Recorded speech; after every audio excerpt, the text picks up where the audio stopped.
Mais de 32 milhões de pessoas vivem com câncer em todo o mundo. Eu, Ana Michele, sou uma delas. A pessoa sentada ao seu lado pode ser uma delas. Você, talvez.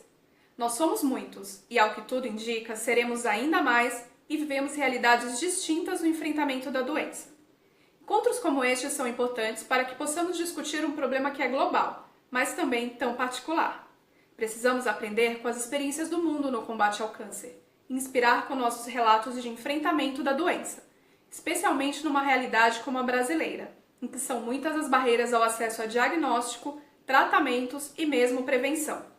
Para isso, gostaria de chamar ao palco o coordenador da mesa que abre esta tarde de discussões e reflexões sobre o mundo do câncer, o jornalista Luiz Fernando Correia, colunista da CBN e da Globo News. Bem-vindo e vamos juntos mudar o mundo paciente a paciente. Misturada, como sempre. Mas eu gostaria de dizer o seguinte, a gente está a falar sobre a prioridade global do tratamento do câncer, principalmente do combate ao câncer. Quando a gente fala de combate ao câncer, a gente não está falando só de tratamento e o acesso ao diagnóstico, como a gente pensa no dia a dia de cada paciente. O que os países têm que fazer para conseguir se inserir nesse processo? Porque isso é um processo muito mais complexo. A gente tem que discutir o financiamento? Tem. A gente tem que discutir o acesso ao tratamento, o acesso ao diagnóstico, a gente tem que discutir principalmente o acesso à pesquisa e como é que essa pesquisa vai se inserir nesse projeto todo. Então, um dos focos que eu acho que a gente deve levar nessa discussão agora é como é que os países no mundo inteiro estão se preparando para enfrentar essa realidade de que o número de casos de câncer aumenta, não só porque aumentam as capacidades de diagnóstico e a gente entender mais os vários tipos de doença, porque quando a gente fala em câncer, vocês mais do que eu sabem disso, não estamos falando de uma coisa só. Nós estamos falando de uma quantidade enorme de doenças, entre aspas, de apresentações diferentes e que cada vez mais são entendidas de maneira diferente. Então, esse processo é um processo que só aumenta o número de pessoas atingidas, aumenta a longevidade do mundo, está levando esse número também a crescer de maneira exponencial, as pessoas estão vivendo mais, câncer, como de maneira genérica, é uma doença do envelhecimento, então a gente tem que também entender como é que a gente vai se preparar para conseguir enfrentar essa realidade que vai continuar crescendo na vida da gente, na vida do país, na vida das sociedades, e também como é que a gente tem que fazer no caso de cada um. Esse é o grande dilema. A gente estava conversando no almoço agora, e algumas colocações que vocês viram de manhã remetem para essa mesa. Uma delas é, a Luciana fez uma pergunta para a Carolina com relação à questão pessoal, à questão filosófica, de quanto você pode abrir mão. Será que dá para fazer isso como ser humano quando for com a gente, quando for com a mãe da gente, né? Com alguém da nossa família? A gente pode ter um conceito filosófico definido e que a gente gostaria de alcançar como sociedade, mas a gente tem a dor de cada um que tem que ser resolvida também naquela hora. Então, mais uma vez, vocês, muito mais do que qualquer um de nós que vem aqui para cima, sabem e vivem essa realidade muito mais de perto. A gente tem alguns dilemas de médico, como encarar a doença, como você vê um paciente de manhã num serviço público com acesso limitado e você vê à tarde um paciente no serviço privado com outro tipo de acesso. Como é que essa realidade acontece em vários lugares do mundo e, principalmente, o que a gente pode fazer para que essa articulação que nós estamos vendo acontecer na sociedade civil com vocês aqui possa ser transferida e aplicada no mundo todo, principalmente na área da pesquisa e do tratamento. Então, para ajudar a gente eu queria chamar agora a doutora Mayra Khalef, da União Internacional de Combate ao Câncer, para falar um pouquinho sobre a área de pesquisa e como é que essa coisa vai acontecer e como é que ela está acontecendo, principalmente no mundo e no Brasil atualmente. Mayra.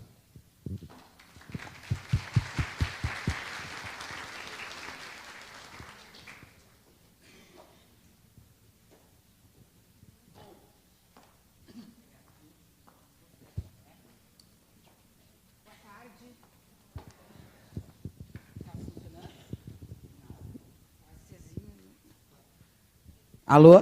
Ups. É um prazer enorme vir aqui.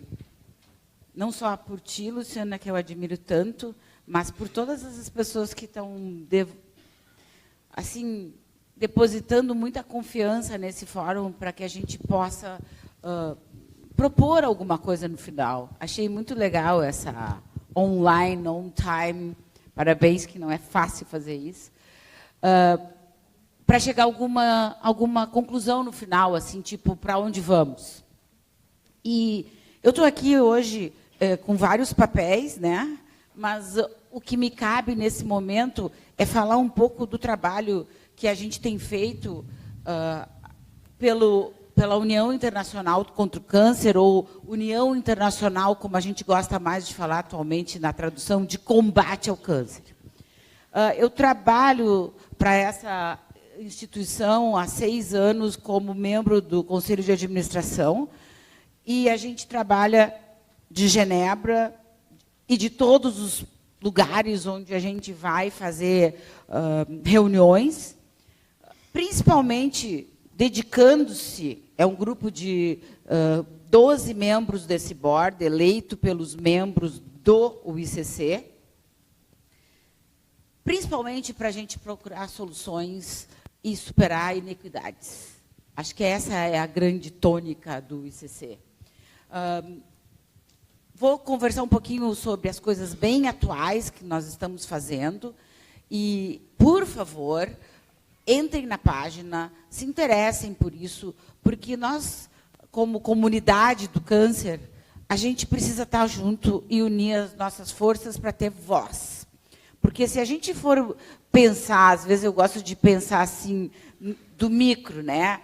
O médico no seu consultório, de um lado, a paciente do outro lado da mesa, os familiares, aí tem a cidade, daí tem o Estado, daí tem as ONGs ou instituições nacionais, tem as latino-americanas, tem as internacionais, e o ICC representa a comunidade do câncer perante a Organização Mundial da Saúde, como uma ONG. Então, ele é a nossa voz mesmo. Porque lá dentro da Organização Mundial da Saúde, a gente tem que brigar para que o câncer seja ouvido. O câncer ainda não tem uma pauta na Assembleia Geral da ONU, por exemplo. O câncer está embaixo de um guarda-chuva que é as doenças não comunicáveis. Então, existe câncer, diabetes, hipertensão e doenças pulmonares, todas tentando atenção. E aí, quando, numa Assembleia Geral da ONU, que vai acontecer uma agora, outra em maio, na semana seguinte do board, tem uma Assembleia Geral da ONU que vai acontecer em Genebra. É um gritedo, como se fosse um Conselho Nacional de Saúde, como se fosse um pouquinho mais suíço, mas é pela voz. Então, se a gente aportar ao ICC a nossa voz de Brasil, e está crescendo, graças a Deus, o número de membros, o número de pessoas interessadas, nós também vamos ser ouvidos como bloco, América Latina, e o câncer em geral. Então, essa história de low middle income countries, que é os países de baixa e média renda, a gente sempre está nesse papel aí. Mas a gente sabe que, mesmo aqui em São Paulo, tem áreas de São Paulo que é totalmente low, totalmente middle e totalmente high income countries. Então, às vezes, a gente vê na mesma cidade todos os 3 tipos de renda, porque aí estamos falando de conforme a renda ou é o acesso, infelizmente, e aí vai toda a inequidade. Então, nós vamos falar assim alguma coisa que todos já sabem, mas é muito provável que naquela conversa de 30 segundos no elevador, quando a gente tem a oportunidade de falar com uma pessoa que tem a caneta na mão, nós temos que saber que de 2015 a 2025, tanto a mortalidade quanto a incidência estão dando pulos, né? Na casa de 15 milhões para quase 20 milhões em 2025. Mas o que nos aterroriza também não é só ter câncer, é morrer de câncer. E isso aqui, basicamente, esse morrer de câncer está em países de baixa e média renda. Próximo. Opa, sou eu mesma. Desculpe. Queria chamar a atenção aqui, então, assim, para alguns fatores importantes desse slide bem cheio. 65% das mortes por câncer ocorrerão em países de baixa e média renda. Ou seja, daqueles 12 milhões, a gente vê que 65% vai ocorrer aqui, em países como o nosso, na América Latina, por exemplo. Em 2012, já se sabia que 75% das mortes nesses mesmos países eram prematuras. Morre muito rápido, morre muito antes e morre por doença que não precisa mais morrer. O custo econômico, eu sei que amanhã vocês vão ter um dia inteiro de dinheiro, mas eu não consigo não falar sobre isso, porque esse é a tônica do momento em qualquer fórum que se vá. O custo econômico anual de um total de câncer é estimado em aproximadamente 1,16 trilhões. E é um custo que não se vê como investimento, ainda se vê como um peso. Essas desigualdades, principalmente, ocorrem na área da oncologia, nos exames, no diagnóstico precoce e no tratamento oportuno. E só por causa dessas desigualdades, a gente sabe que a paciente, então, tem um pior prognóstico.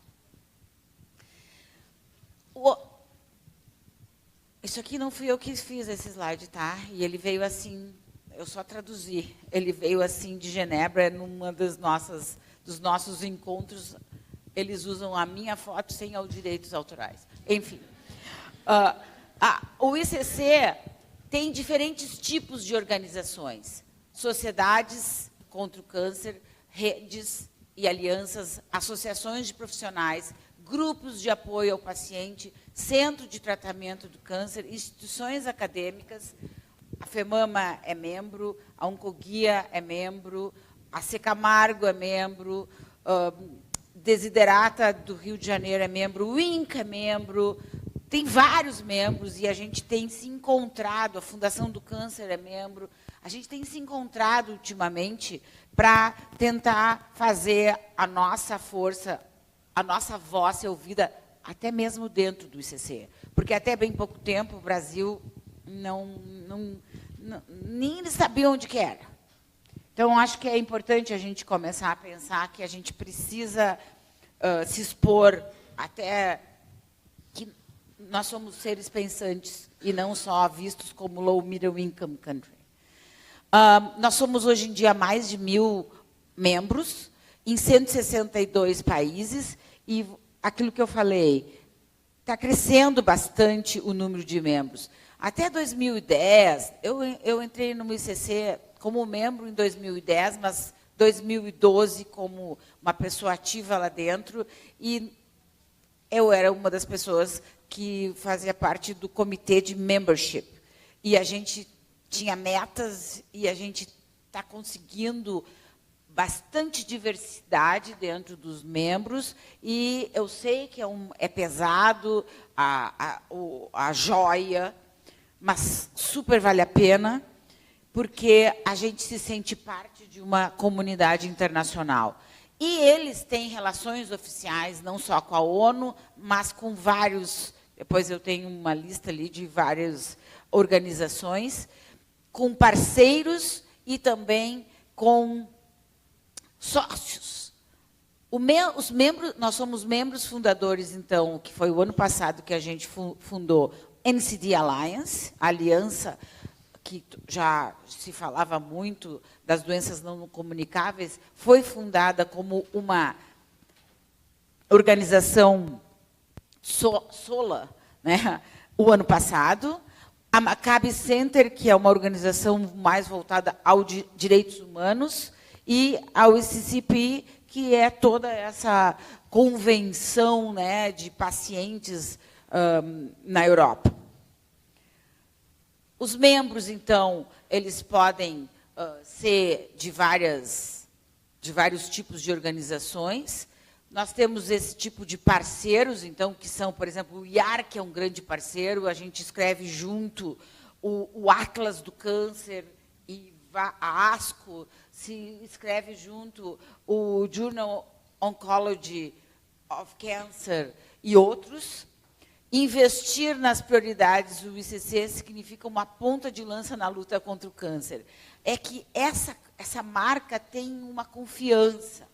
A gente vai, por exemplo, já fui algumas vezes, 2 vezes, no Fórum Econômico Mundial, pedir apoio, pedir, ou até, às vezes, não dinheiro pessoal para começar a entender a questão financeira do câncer, ela tem uma marca de credibilidade.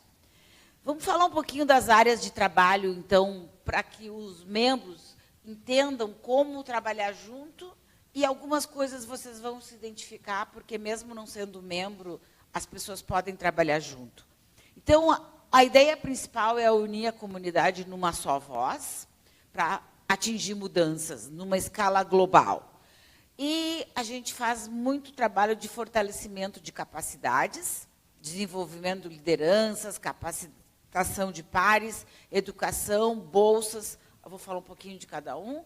E uma parte enorme de advocacy, onde a tônica desse ano é promover o tratamento para todos, incluindo um maior registro, dados, melhoria da detecção precoce, qualidade de tratamento oportuno, incluindo cirurgia, medicação, radioterapia, e também essa questão que nos preocupa muito da gestão, preocupa-nos a todos, a gestão da doença em todos os estágios. A tônica, nesse momento, ainda é o tratamento. Então, existe um projeto chamado Treatment for All, que ele já está sendo discutido a nível de Assembleia Mundial da ONU, e é onde o ICC vai apresentar o projeto para conseguir um financiamento. Acho que vocês participaram do Dia Mundial contra o Câncer, I Can, We Can, Nós Podemos, Eu Posso. É impressionante os 3 anos de campanha, o número de milhões de pessoas que nós conseguimos atingir. Pessoas, vou dar um exemplo bem assim, estranho, né? O meu filho trabalha em Vancouver, ele é game designer dos jogos da FIFA, do Entertainment Arts, para celular. E um dia, conversando, eu lá em Porto Alegre, ele lá, não sei aonde, e eu disse, tu conhece esse trabalho do I Can, não sei o quê? Resumo da história. 2 milhões de gamers no último World Cancer Day entraram na corrente da comunidade. Pessoas que jamais teriam sido atingidas por essa questão do câncer, porque as pessoas pensam que não é nada com elas, talvez só quando elas mesmas tiverem na sua família, ou tiverem elas próprias. Então, essa questão do World Cancer Day é para sensibilizar as pessoas que isso é um problema de todos. Aí nós temos um outro que se chama,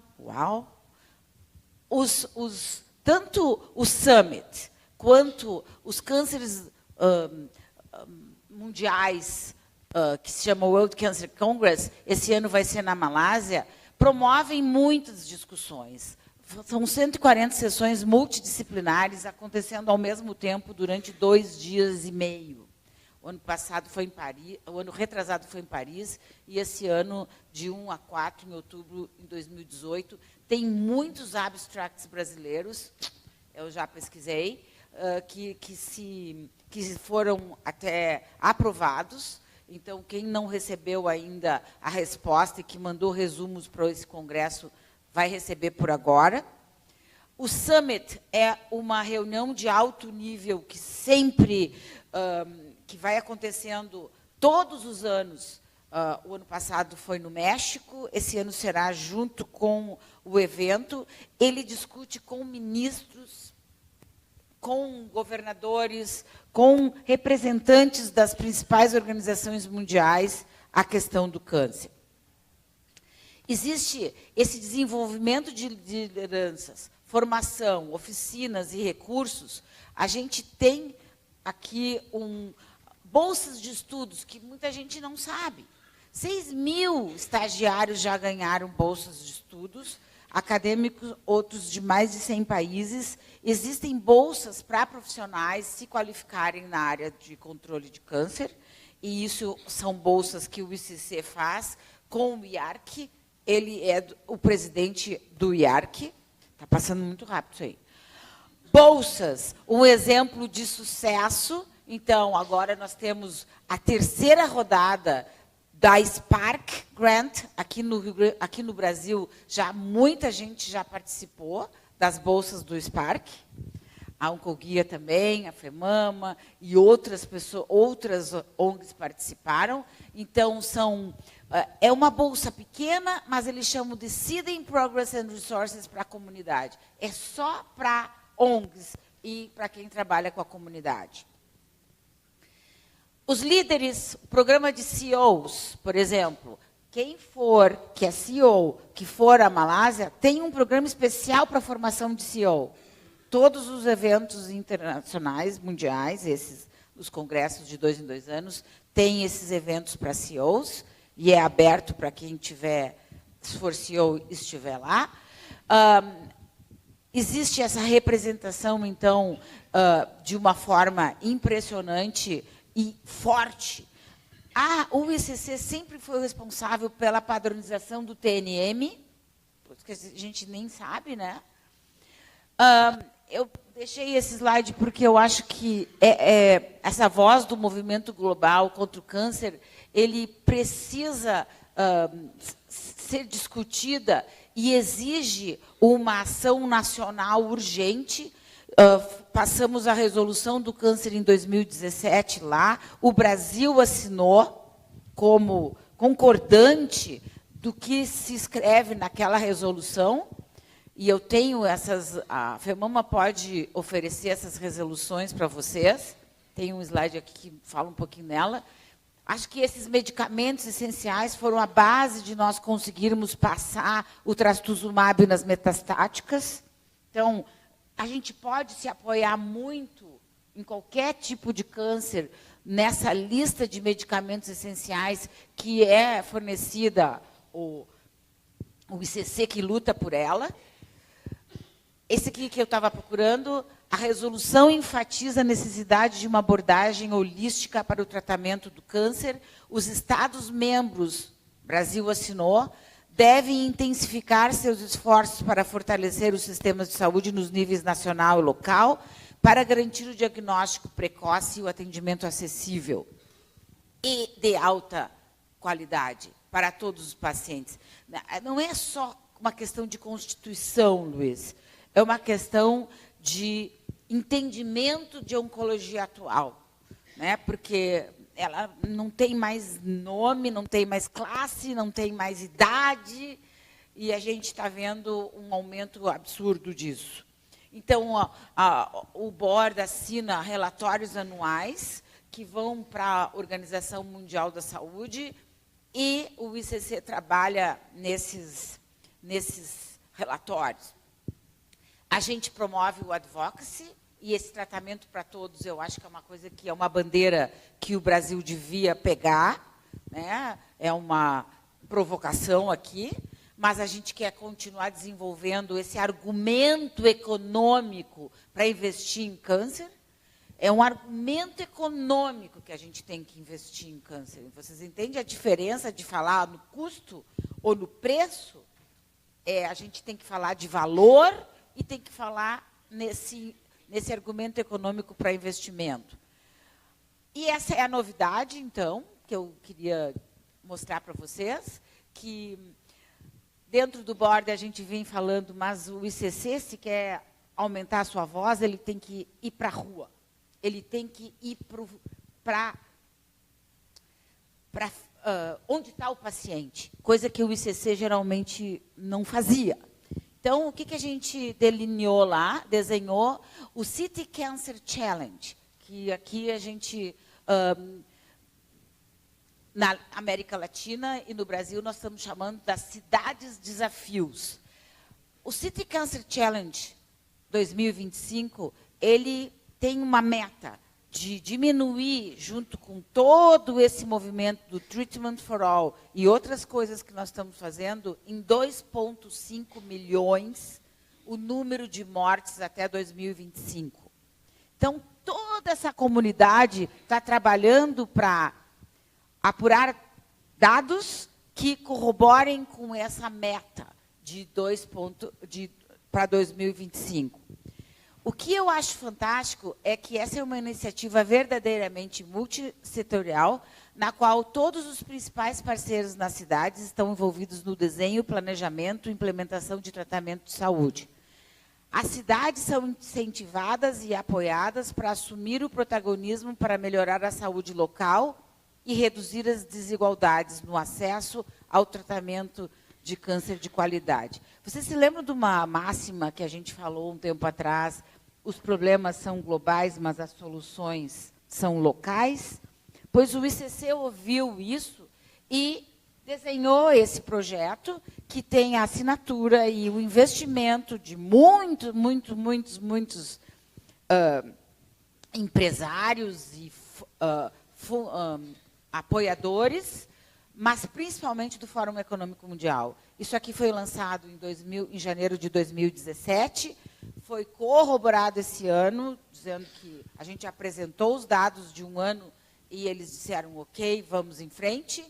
As cidades até agora, Assunção, Paraguai, Cali, Colômbia, Yangon, Mianmar, Kumasi, Gana, eram as cidades de aprendizado. Houve um edital aí aberto durante uns 3, 4 meses, que cidades com mais de 1 milhão e menos de 2 milhões de habitantes poderiam se aplicar.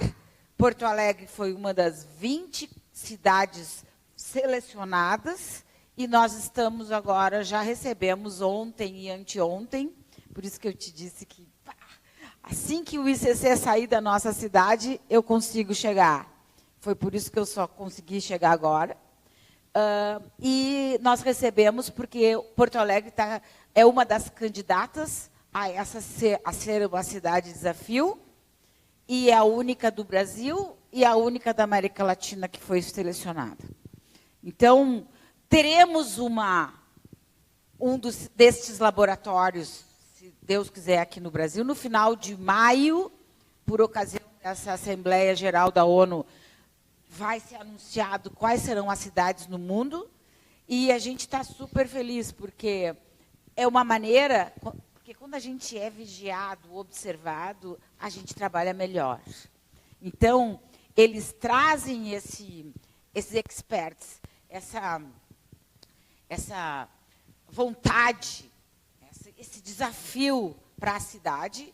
Isso é uma coisa que o secretário municipal, o gestor público e o gestor privado têm que estar totalmente alinhados. Não é só a medicina pública aqui, é privada também. É a saúde da cidade. Então, acho que é uma coisa muito legal. E eu queria pedir para que vocês torçam comigo. Obrigada.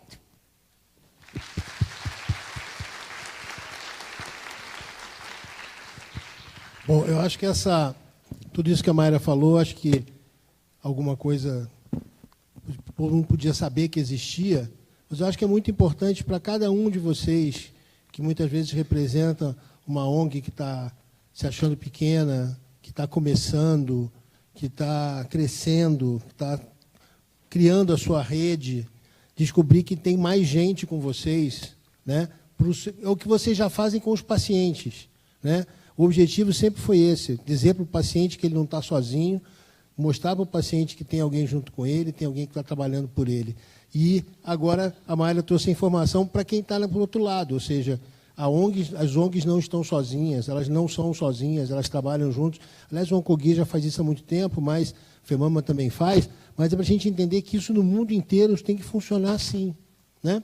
E é assim que a gente vai conseguir crescer e avançar no combate ao câncer. Eu queria agora pedir convidar o Dr. Gelson Mendes, do INCA, do Rio de Janeiro, para contar um pouquinho da experiência no Brasil do combate ao câncer e dessas estruturas que podem ser criadas.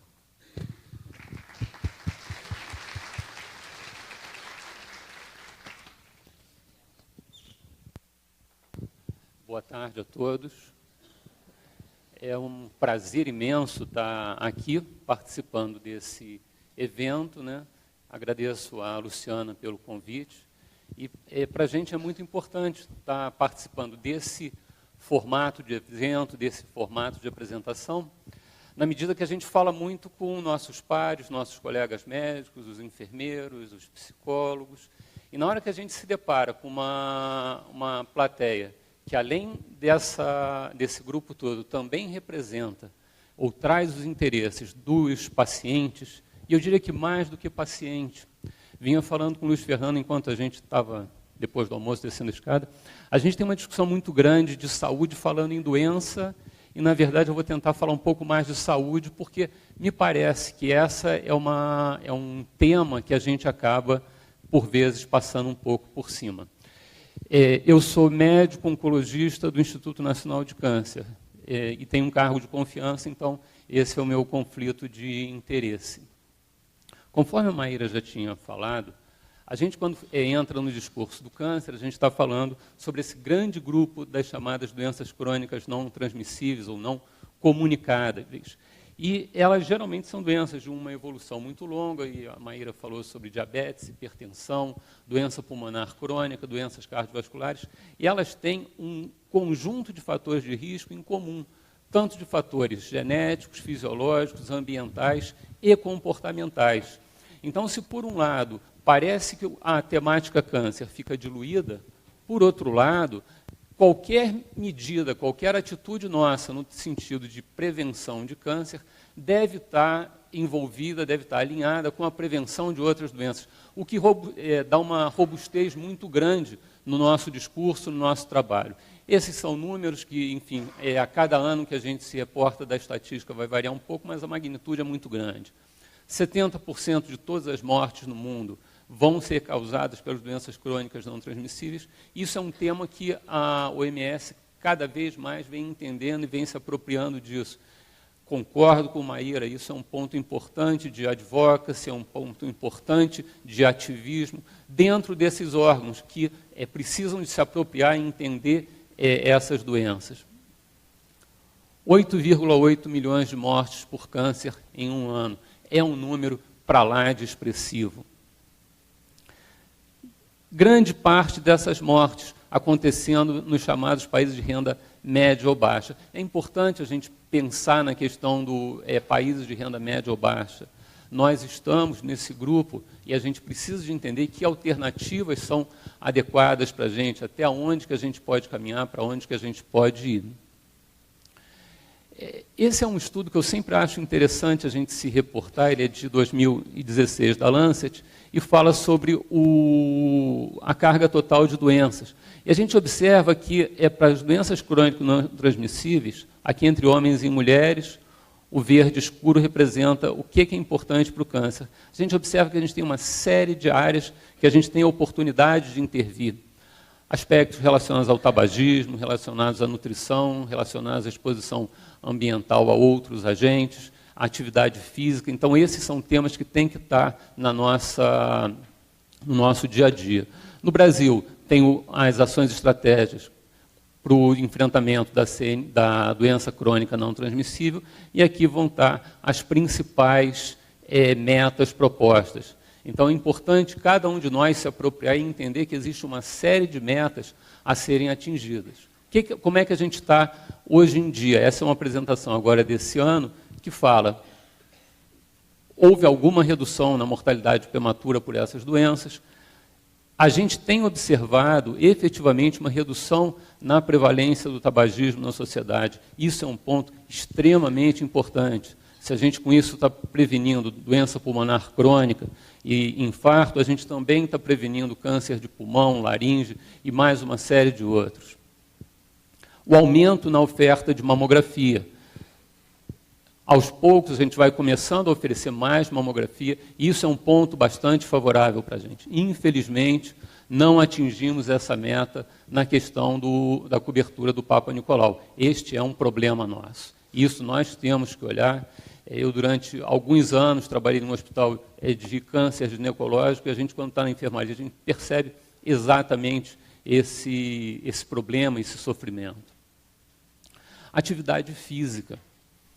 É lamentável quando a gente chega no quarto do nosso filho e vê ele mais interessado no joguinho do que em correr atrás da bola, andar de bicicleta. E esse é o retrato da nossa sociedade. Cabe a nós trabalharmos para aumentar a atividade física. Isso previne contra a hipertensão, previne contra a diabetes, mas previne também contra câncer. E aqui está o nosso problema. Nós vivemos uma epidemia de obesidade que vem a cada vez aumentando mais. Então, esse é um problema nosso, tá, que a gente tem que entender. Bom, eu vou trazer uma pequena visão do câncer no mundo, tentando levar esses pontos à discussão.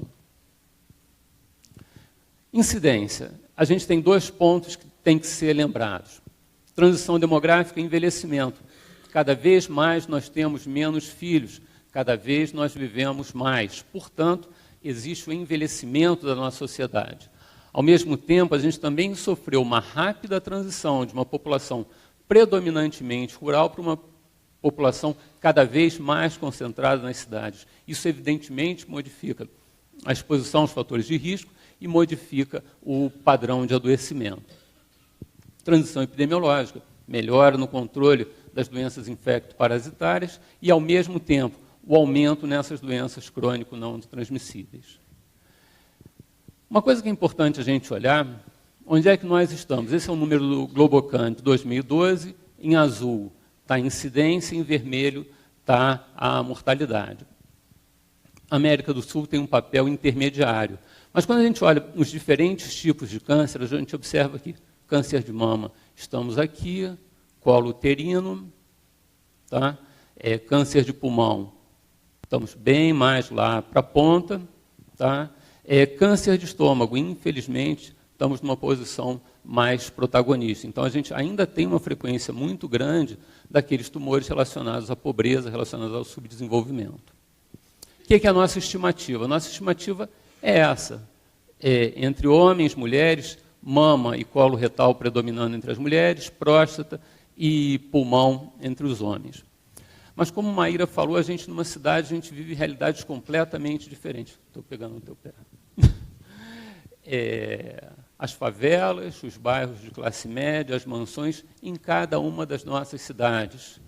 São Paulo, Rio, Porto Alegre, cidades médias, todas elas seguem o mesmo padrão. E no nosso país, a gente tem distribuições muito diferentes em termos de estimativa de incidência das doenças.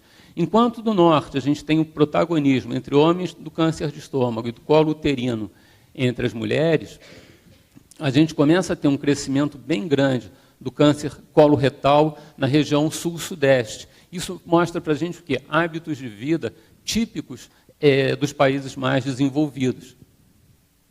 Chama atenção sempre, quando a gente vai falar sobre incidência de câncer, o número de casos de câncer de pulmão no Rio Grande do Sul. Esse é um número que é bastante impactante, né? Em termos de mortalidade, a gente olha para a incidência, ou seja, os casos que houve, a proporção de casos diagnosticados precocemente. E aqui é que seria a grande oportunidade nossa de trabalhar na questão do rastreio e do diagnóstico precoce. Tá? Então, são 2 oportunidades que a gente tem de trabalho. A gente entende que, mesmo nos países desenvolvidos, a gente começa a ter cada vez mais casos diagnosticados mais precocemente. Infelizmente, no nosso meio, ainda tem uma presença muito grande dos casos avançados. O outro ponto é a disponibilidade de tratamento específico. Ainda que nós entendamos a nossa Constituição, nós devemos entender o grande crescimento da oferta de serviço oncológico, a gente ainda tem os chamados grandes vazios assistenciais no nosso país, o que é um grande problema e que traz deslocamentos, por vezes, impensáveis. Pessoas se deslocando centenas, às vezes 500, 600 quilômetros para receber um tratamento, é realmente bem cruel, bem duro. Esse é um estudo importante, que ele é publicado, enfim, já está na 3ª edição, agora 2018, que fala para a gente sobre mortalidade de câncer no mundo, aonde que o Brasil está. É importante saber que são dados de registro de câncer, cada país tem uma forma um pouco diferente de registrar esses casos, esses óbitos, então isso pode trazer algumas dificuldades metodológicas. De todo modo, o Brasil está numa posição bem intermediária mesmo para o padrão da América Latina, nós temos ainda um espaço muito grande a ser melhorado. Nós ainda temos um dever de casa muito grande a fazer. Eu estava levantando a taxa bruta de mortalidade por câncer. Não levem em conta nada com relação à tendência temporal, mas só a gente tentar entender qual que é o tamanho do problema câncer no nosso meio. Na região sul, alguma coisa em torno de 140 óbitos para cada 100 mil habitantes. O Brasil como um todo, em torno de 100 casos para cada 100 mil habitantes. Então, é um problema, sim. É um problema sério de saúde pública, sim. E que a gente precisa de estar olhando isso com muito cuidado. Em alguns tumores, em especial, um dado interessante é uma certa estabilidade na mortalidade por câncer de pulmão. Região sul, com uma participação muito grande, mas provavelmente essa estabilidade já é reflexo de uma diminuição do tabagismo, em especial entre os homens, que a gente vem observando nessas últimas 2 décadas. Chama atenção um aparente aumento na mortalidade, em especial na região sul. As mulheres do sul ainda estão fumando muito. Próstata, um comportamento mais ou menos parecido entre as grandes regiões. E aí chama atenção esse dado aqui. Enquanto a maioria do Brasil tem taxas bem mais baixas de morte por câncer de colo de útero, a região norte ainda é um problema muito sério. Então, pensar em investir em câncer, provavelmente cada região do Brasil precisa de uma abordagem diferente, precisa de um cuidado diferente, um olhar diferente. Não existe um Brasil, existem Brasis diferentes. O que a gente tem de estratégia de prevenção? Tem basicamente prevenção primária e secundária. Prevenção primária, a gente vai combater a exposição aos fatores de risco ou de promoção do câncer. Então, esses são os principais pontos que a gente tem de trabalho. Tabagismo. A OMS tem a Convenção Quadro para o Controle do Tabaco, que é um tratado internacional, ele é muito importante. Praticamente todos os países são signatários, o Brasil é signatário, e traduz uma preocupação da comunidade internacional com as consequências devastadoras na saúde, sociedade, economia, meio ambiente do mundo inteiro, relacionadas ao tabaco e à exposição à sua fumaça. Não é só o tabagismo, não custa lembrar, o tabagismo passivo também é um problema. O que a gente tem no Brasil para isso? A gente tem a CONIC, que é uma comissão do Ministério da Saúde para a implantação da Convenção Quadro. Na verdade, é uma comissão interministerial que ela envolve várias pastas. Há pouco tempo eu fui numa reunião deles e tinha gente da Polícia Rodoviária Federal, do Ministério da Agricultura, Ministério do Meio Ambiente, enfim. É importante a gente entender que não basta proibir o tabaco, é importante uma discussão ampla na sociedade, trazendo toda a importância desse trabalho e as pessoas que efetivamente conseguem participar dele. Importante, marco regulatório, proibição do tabagismo nos vários ambientes, as campanhas sobre embalagens, essa que está agora bem quente, né? A questão dos aditivos, a campanha contra o narguilé, taxação do tabaco, a gente sabe que aumentar o preço do cigarro efetivamente diminui a exposição ao tabaco. Problema, contrabando, e esse talvez seja um dos grandes problemas do momento, que é o cigarro contrabandeado. Isso aqui são dados do Vigitel de 2016, mostrando que região sul, né, Porto Alegre, Curitiba, com uma prevalência muito alta de tabagismo, entre homens e entre mulheres. Obesidade. Obesidade também é um fator absolutamente modificável, absolutamente controlável no desenvolvimento do câncer. A gente sabe que a obesidade tem vários modos de promover o câncer, de ampliar o câncer, e alguns tumores são bem típicos. Adenocarcinoma de esôfago, tumor do cólon e reto, vesícula, mama na pós-menopausa, os tumores ginecológicos, rim, pâncreas. Então, combater a obesidade, a gente não está com uma estratégia para uma doença, mas para um pool de doenças. É claro que pensando sempre nas cardiovasculares e diabetes.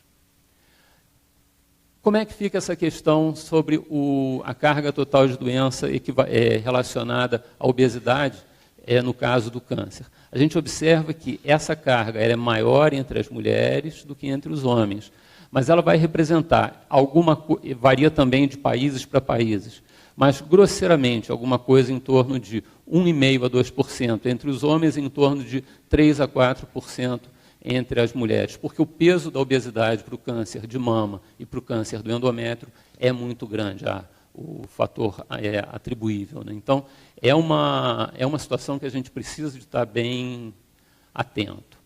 Essa é a prevalência de sobrepeso no Brasil. A gente observa que a gente está trabalhando com números da faixa de 55% a 60% entre mulheres e homens. Vacinação, outro ponto a favor da gente. Os efeitos não vão ser sentidos agora, provavelmente daqui a 30 ou 40 anos, mas as estratégias de vacinação são importantes. É um fato importante a implantação e ampliação da vacinação contra a hepatite B e contra o HPV, no caso do câncer do colo uterino, entendendo sempre que existe um intervalo muito grande entre você começar a vacinação e efetivamente ter algum efeito preventivo. Um ponto que eu gosto sempre de trazer e discutir é a questão do rastreio. Por que não fazer rastreio de tudo? Na verdade, rastreio de uma forma organizada, de uma forma bem estruturada, é uma estratégia muito cara. Então, a gente precisa de trabalhar com um nível de evidência muito alto. Esses são os principais fatores que a gente deve levar em conta quando recomenda o rastreio. E o que a gente tem da Força-Tarefa Americana de recomendação de rastreio? Câncer de colo de útero, recomendação A, entre 21 e 65 anos. Para o câncer de pulmão, tem uma recomendação bastante razoável, em especial em pessoas com grande carga tabágica. Câncer de mama, entre 50 e 74 anos, mamografia bianual. Câncer de colo retal, colonoscopia a cada 10 anos, ou sangue oculto nas fezes. Câncer de próstata, não está recomendado. Então, a gente começa a ter um volume grande de documentos sendo produzidos, sendo apresentados, que trazem para a gente a eficácia de cada um dessas ferramentas. Evidentemente que a cada nível você deve entender qual vai ser a efetividade dessa intervenção, de que modo que você deve implantar dentro da sua comunidade. Você tem facilidade para isso, você tem estrutura para isso. Um dos problemas sérios que a gente tem é a questão da colonoscopia. É um exame que o acesso dele no sistema público é um acesso bastante complicado. Então, possivelmente não é uma grande estratégia de se implantar nesse momento, mas que precisa ser discutida, precisa ser entendida. Essas são as recomendações atuais do Brasil, né? Câncer de colo uterino e mama. Outro aspecto é o diagnóstico precoce, que a gente tem uma dependência muito grande da atenção básica. O primeiro médico que vai ter contato com esse paciente, o primeiro profissional da saúde que vai ter o contato com esse paciente, precisa ser sensibilizado. Esse é um trabalho que a gente diz de formiguinha, de estar o tempo todo trazendo essa temática à discussão. Suspeição pelo generalista. Ele tem que ser tocado pela questão câncer, ele tem que entender que câncer existe e pode estar acontecendo naquele paciente que está na frente dele. Oferta de meio diagnóstico. E quando a gente pensa em escala global, talvez um dos maiores problemas mais sérios seja a anatomia patológica. Quando a gente olha a distribuição, a oferta de anatomia patológica pelo mundo, esse é um ponto absurdamente complicado. A gente tem uma oferta plena nos países de renda alta, no nosso país a gente tem uma oferta razoável, os países pobres basicamente não têm oferta. Então, essa é uma questão. Essa foi uma publicação de 2015 que falava sobre barreiras estruturais no tratamento do câncer, e ele traz essa questão aqui. Apesar da incidência de câncer nos países de renda alta ser grande, o aumento previsto não é de uma ordem de magnitude tão grande quanto nos países de renda média e renda baixa. nesses países, esse impacto do aumento do número de casos potencialmente é maior. Barreiras ao tratamento. Necessidade de um diagnóstico, disponibilidade de acesso, a gente tem ou não especialista para tratar o paciente, treinamento, esse é um ponto que a gente não fala muito, mas a preparação do profissional é um ponto sério, a gente tem questões sérias sobre formação dos especialistas, hoje melhorou muito no Brasil, mas já foi uma questão séria, a questão do número de vagas de residência médica, aperfeiçoamento, especialização. Uma questão que se fala muito é a migração dos profissionais, não no nosso meio, mas em países mais pobres. Acurácia diagnóstica e vai assim por diante. No Brasil, a Portaria 140 é um referencial importante para a gente. A estruturação dos UNACONs e dos CACONs deve ser vista como um ponto forte nosso, na medida que traz todo um marco regulatório, você tem parâmetros. É interessante que a oncologia é uma das poucas especialidades que você tem a maioria das ações com muitos parâmetros. Então, do ponto de vista de fiscalização, de solicitação, isso cria uma certa facilidade. Um problema que a gente tem sério é a questão da cirurgia oncológica. 80% dos pacientes com câncer são candidatos à cirurgia, por vezes múltiplas cirurgias no curso clínico deles. Porém, menos de 25% dos pacientes com câncer no mundo todo vão ter o acesso em um tempo oportuno, segura ou acessível economicamente.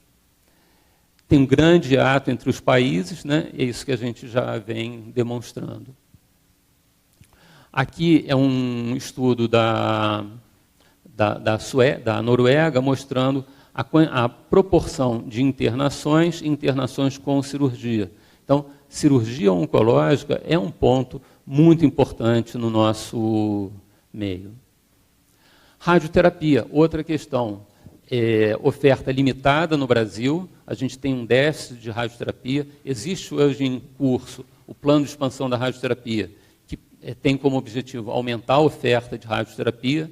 A gente tem tentado trabalhar o máximo possível nisso, né? Eu acho que é uma estratégia bem bacana, né? Porque é um dos tratamentos mais importantes.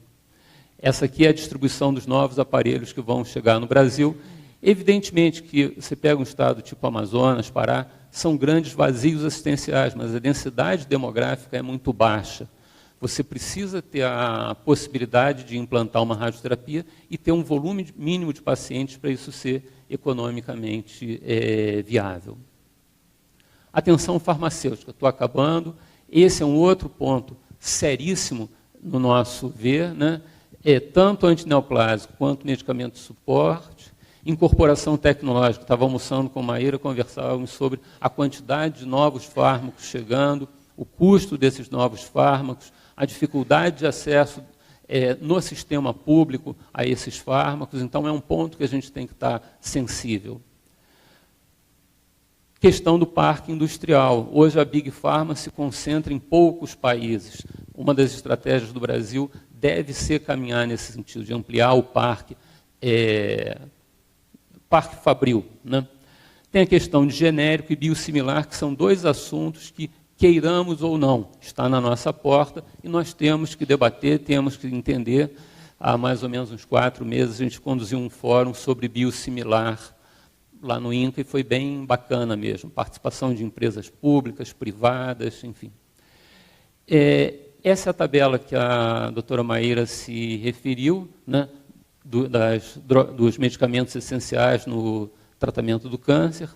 Está lá, como não podia estar, o trastuzumab, mas também o rituximab, a oxaliplatina, ou seja, a gente tem toda uma série de medicamentos que são essenciais e eu acho que no Brasil a gente começa a ter um acesso bem razoável a todos esses medicamentos.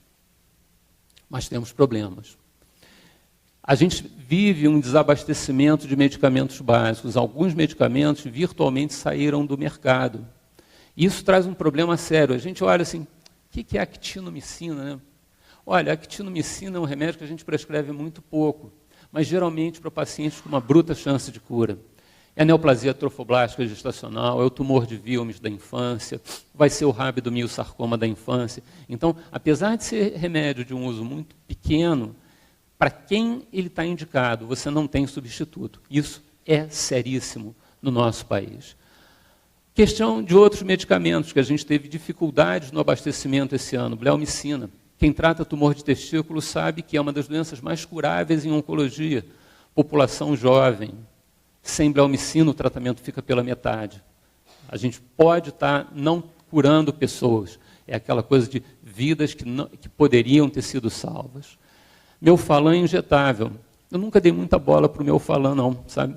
Mas o rapaz do transplante me chamou no canto e falou o seguinte, olha, para transplantar mieloma só pode ser com Melphalan. Tudo que a gente pode tentar de novos medicamentos, outras estratégias, radioterapia, quem tem que ter é o Melphalan. E mieloma é uma doença importante para a gente. A gente sabe que com as estratégias terapêuticas que a gente tem hoje em dia, a expectativa de vida melhorou muito. Aspecto importante é a compra centralizada. Enquanto você tem esses medicamentos de alto custo, com uma compra centralizada, e talvez o bom exemplo disso seja o trastuzumab, você consegue efetivamente fornecer esse medicamento lá na ponta para o paciente. Então, isso representa acesso. Cuidado paliativo é o último tema que eu vou falar um pouquinho, né? A gente mede o cuidado paliativo por acesso ao opiáceo. É importante a gente saber que muitos países no mundo não há acesso ao opiáceo. Tem uma quantidade imensa de pessoas que têm câncer em fase avançada, que têm uma dor praticamente intratável, né, e que na ausência do opiáceo, do praticamente, é intratável. Então, esse é um problema sério. Graças a Deus, no Brasil, nós temos opiáceo. Não é um problema.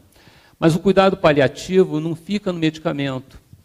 Política de cuidado paliativo. Qual é a nossa política de cuidado paliativo? Como é que a sociedade enxerga isso? Como é que são os nossos especialistas em cuidado paliativo? Como é que é a nossa remuneração para o cuidado paliativo? Treinamento. A gente tem pouco treinamento em cuidado paliativo. Equipe multiprofissional. Cuidado paliativo não é o médico. É o médico, é o enfermeiro, é o fisioterapeuta, é o psicólogo, é o nutricionista. Então, é uma abordagem bem mais complexa do que exclusivamente uma prescrição. E a questão da atenção básica, que isso efetivamente deve ser compartilhado. Recurso humano é uma área que é sensível, que a gente tem que pensar em termos de cuidado oncológico. Tá? Sistema de informação. A gente o tempo todo aqui mostrou estatística, risco, mortalidade, incidência, população, sistema de informação. É uma área que a gente tem que estar trabalhando. Esses são os que a gente tem no Brasil. Financiamento.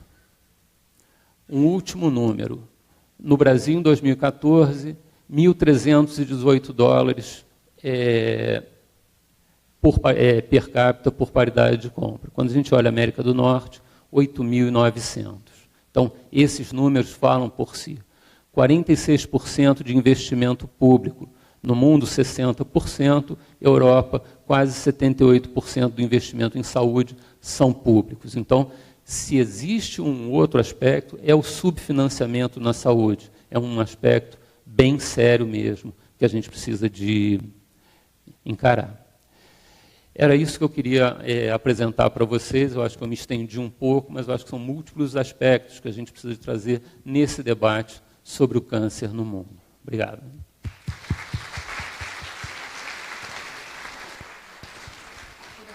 Vamos chegar mais perto agora, porque a gente pode conversar mais.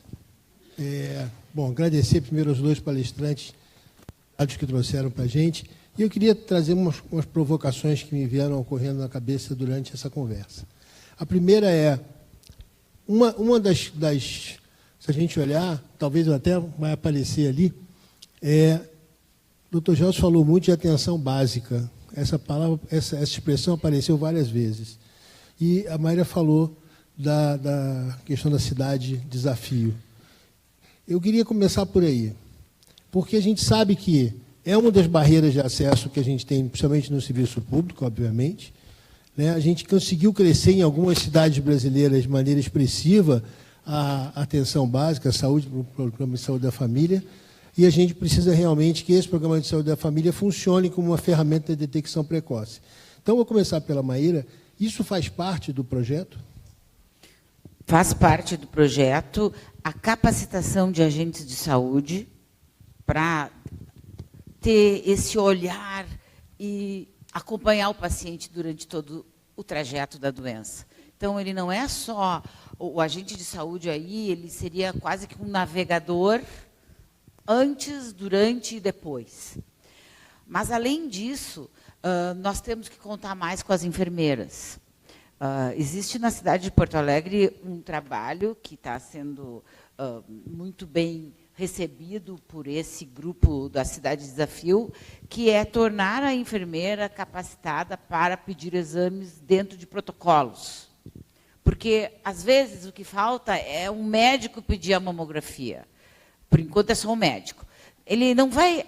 a enfermeira, prestem bem atenção no que eu vou falar, porque as enfermeiras aqui não seriam responsáveis por diagnóstico, por nada que não seja estarem habilitadas para fazer o protocolo funcionar, que o protocolo geralmente é médico. Entre parênteses, há uns, sei lá, 12 anos atrás, 10 anos atrás, o Conselho Regional de Medicina me chamou, no Rio Grande do Sul, e eu acabei sendo processada, e durante 5 anos eu tive que me defender, que eu não era contra os médicos, porque eu tinha dado um parecer favorável às enfermeiras fazerem exatamente isso, prescreverem mamografia. Vocês sabem a briga que a gente faz por mamografia há tantos anos. A lei é de 2006, que a gente conseguiu passar no Congresso Nacional, assegurando mamografia a partir de 40 anos. Rastreamento é outra coisa. Nós não falávamos nem nessa época em rastrear. E o próprio entendimento do Conselho Regional, depois subiu Federal de Medicina, era que a gente estava mexendo na seara médica. Bom, gente, aqui eu vou de novo para um processo, então, a partir de agora. O médico não tem mais como fazer tudo, com esse tamanho de problema. Nós precisamos dividir. E a Cidade Desafio exatamente vem a discutir isso, seja lá com quem for. Porque, às vezes, as corporações ficam nos seus assentos, brigando por coisas de poder, e quem nunca elas estão pensando é no paciente. E a gente, como voz do paciente, vem se colocando nisso. Eu também fiquei sabendo, segunda-feira, que a primeira cadeira, olha que importante, de oncologia de uma faculdade vai começar a partir do ano que vem. As faculdades de medicina não têm cadeira de oncologia, gente. É que o médico sai da faculdade não tendo a principal causa de morte, daqui a pouco, de todos os tipos de morte dos cidadãos. Então, tem muita coisa para a gente fazer em saúde básica, tem muita coisa para a gente fazer no currículo escolar, no currículo até tanto das áreas de saúde, mas eu diria mais, é aquela questão de a gente ir para salas de aula, nas escolas, começar a falar de câncer. Porque antes, é uma palavra proibida, imagina, falar de câncer, coitadinhos das criancinhas. Hoje a mulher chega em casa e diz que vai ter que operar o seio, a criança pergunta, mas é câncer, mãe? As minhas pacientes elas ficam com um problema para falar para o filho, e o filho chega e diz para ela, mas é câncer, mãe? E se for? Eles lidam melhor do que isso do que nós. Mas a ignorância não pode continuar prevalecendo, e o mito. Eu acho que é bem oportuno esse debate aqui, quando a gente fala em financiamento de milhões, isso não custa. E a gente já pode fazer esse trabalho de casa, cada um na sua comunidade. Aproveitando, Mayra, eu recebemos uma pergunta aqui que vai justamente nessa linha, e você respondeu em parte, mas não só na detecção, mas a UICC, esse projeto, fala do acompanhamento desse paciente oncológico depois do tratamento, também na atenção básica? Fala do tratamento e fala assim como a atenção básica vai receber o paciente de volta. Porque a gente tem muitos efeitos colaterais com o tratamento de câncer.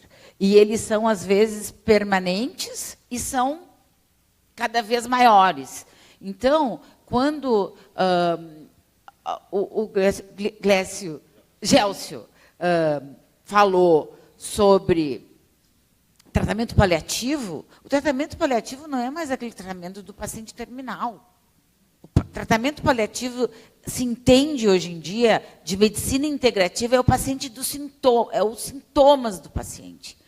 Vamos lidar com os sintomas. Às vezes um paciente fica internado durante 10 dias e ele não fez cocô nem um dia. Porque cocô não é importante. Claro que é importante. Anotar e saber se o paciente está constipado, se não está constipado, isso faz parte de uma medicina que só vê febre, mede dor, 1 a 10, e não fala com o paciente. Então, acho que isso é bem ao encontro, assim, vamos preparar a saúde básica. Nós temos uma rede, né? Só que essa rede tem que ser capacitada. O investimento que o Brasil deve fazer na saúde básica é essa chave. É chave para que a gente possa superar esse grande desafio que a gente está vendo os números lá na ponta. Quanto que custa lá na ponta? Vamos ver quanto é que nós temos que investir antes para que essa rede funcione. De novo eu vou falar, na segunda, por enquanto, mas que será a primeira causa de morte dos brasileiros. Very soon. Muito bom. Gelson, recebi aqui outra pergunta que fala sobre o seu comentário sobre o rastreamento de câncer de útero. A política ser a partir dos 21 ou dos 25 anos, nossa decisão técnica, rastreamento, isso vai um pouco em cima do que a Mayra falou, da questão da gente levantar dados e fazer rastreamento, são coisas que às vezes parecem a mesma coisa, mas não o são, e alguém também, quem fez a pergunta não se identificou, mas fala sobre radioterapia. Amanhã nós vamos ter, só falando que amanhã nós vamos ter uma discussão enorme só sobre radioterapia. Tá? A discussão de amanhã, a Controladoria Geral da União vai participar dessa discussão e a gente vai falar especificamente disso. Então, eu queria que você falasse um pouquinho sobre essa questão do rastreamento do câncer de colo de útero. O câncer de colo de útero, ele é uma doença assim, bem emblemática, porque a gente tem a exposição da paciente às primeiras ao HPV, geralmente até os 20 anos, 20, 25 anos a primeira exposição, às vezes antes. E o pico de incidência dessa doença vai ser em torno dos 50 anos, 55 anos. E a cada momento você tem a oportunidade de diagnosticar as alterações do HPV, as lesões de baixo risco, as lesões de alto risco, enfim. A citologia do colo uterino, o que foi entendido no Brasil como a melhor prática? Começar aos 25 anos, feitos 2 ou 3 exames anuais normais, podendo ser feito a cada 5 anos. Então, isso foi uma estratégia de política. Para a gente ter uma ideia, no tempo lá do Viva Mulher, no final dos anos 90, o objetivo era que a mulher tivesse, pelo menos na vida, um único exame de colpocitologia, né, o que a gente chama de Papa Nicolau, e isso já teria um impacto significativo na mortalidade, né, por câncer de colo uterino. Então, o colo uterino a citologia do colo uterino é uma estratégia de prevenção de sucesso absoluto. A gente percebe que em todos os locais em que ela foi implantada, você rapidamente teve uma queda na mortalidade assim, muito rápida. Por que parar com 65? Na verdade, se você vai até 65 anos e não observa as alterações, a probabilidade de encontrar depois é muito pequena. Então, esse método de rastreio já deixa de ser economicamente viável, deixa de ser atrativo. Então, é um quesito importante quando você pretende lançar uma estratégia, você ter uma população a risco, então mulheres com vida sexual ativa, delimitar a faixa etária, para você exatamente saber que recurso que você vai poder lançar a mão. Tá? Então, esse aqui é o conceito. Eu acho que a gente podia juntar com isso aí a importância de que a gente tem que discutir em casa. Acho que toda a comunidade, já que envolvida com o combate ao câncer, tem que aproveitar a oportunidade e discutir com quem conheça sobre a vacina do HPV. Né? Acho que, independente de qualquer colocação, foi uma vitória a gente ter essa vacina disponível na rede e a gente convive, ao mesmo tempo, com o paradoxo de um baixo nível de adesão. Né? Porque a gente ainda... Eu costumo dizer que é muito fácil. Né? Isso é transversal na sociedade. Não interessa em que nível nós estamos falando de nível socioeconômico. Eu já conversei com mães de colegas do meu filho, né, no Rio de Janeiro, eu perguntei assim, olha só, se tivesse uma vacina que evitasse que a sua filha tivesse câncer, você dava essa vacina? Claro, óbvio que eu dava. Mas vem cá, e o HPV, você deu? Não, não dei. Falei, então tem uma coisa errada nesse teu raciocínio, porque a gente não consegue separar ainda uma coisa da outra. Por quê? Infelizmente, na nossa sociedade, a vacina do HPV está amarrada à questão sexual. Então, é isso que aproveitar. Eu acho que a gente, falando de câncer de colo de útero, a gente tem a possibilidade, experiências de sucesso já estão demonstradas na Austrália, principalmente, no Canadá também, de mudar em 2 gerações esse número. Eu acho que a gente não pode perder essa chance. Né? Se vocês também sabem muito bem como é que é difícil conseguir investimento em saúde. O investimento está feito. Então, a gente não pode deixar isso não ser aproveitado, porque senão alguém vai chegar e vai dizer, então nós estamos gastando dinheiro à toa. Daqui a pouco tira a vacina do HPV ou diminui o aporte porque ela não foi bem utilizada. Então, não se esqueça desse detalhe. Vem uma pergunta aqui da Cássia, que eu fiquei curioso também, Cássia. Queria saber, doutor Gelson, existem dados de incidência de câncer em população indígena no Brasil? Uma pergunta que eu mesmo nunca tinha me feito, mas é interessante, porque nós não podemos deixar essa população de fora. Ela não deixa de ser um grupo populacional importante brasileiro, né? Olha, eu desconheço dados exclusivos de população indígena, né? Porque, na verdade, é uma população que ela vive misturada com a população. Tem um aspecto que é importante, né? Isso é do ponto de vista metodológico.